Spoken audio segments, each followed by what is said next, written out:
language. I'm also going to give you a rhyme that will make you to remember the days of the week in Yoruba language.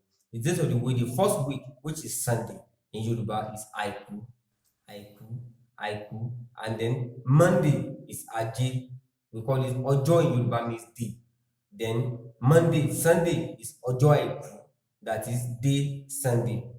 That's how Yoruba pronounce it. That's just the direct interpretation. Ojo Aiku, that is day Sunday. That's Aiku is Sunday in Yoruba language. Then Monday Aje, because Monday Ojo Aje, that's day Monday. That's just direct interpretation. Then Tuesday is Ishegun. Ishegun Tuesday. And then Wednesday, Ojoru. Wednesday is Ojoru. Ojoru. Sunday is Aiku. Monday, Aji. Tuesday, Ishegun. Wednesday, Ojoru. Thursday is Ojobo. And then Friday is Eti.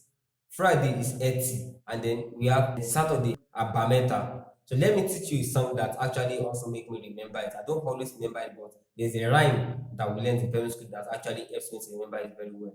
Àìkú Ajé Ìṣẹ́gun Ọjọ́rú Ọjọ́bọ̀ Ẹtì Àbámẹ́ta. So it actually goes in the way we also have it organized: Sunday, Monday, Tuesday, Wednesday, Thursday, Friday, Saturday, Sunday. Sunday, Àìkú. Monday, Ajé. Tuesday, Ìṣẹ́gun. Wednesday, Ọjọ́rú. Thursday, Ọjọ́bọ̀. Friday, Ẹtì. And then Saturday, Àbámẹ́ta. So this is the song again. Àìkú Ajé Ìṣẹ́gun Ọjọ́rú Ọjọ́bọ̀ Ẹtì Àbámẹ́ta. For the last time. Àìkú Ajé Ìṣẹ́gun Ọjọ́rú Ọjọ́bọ̀ Ẹtì Àbámẹ́ta. So that is it for the days of the week in the Yoruba language.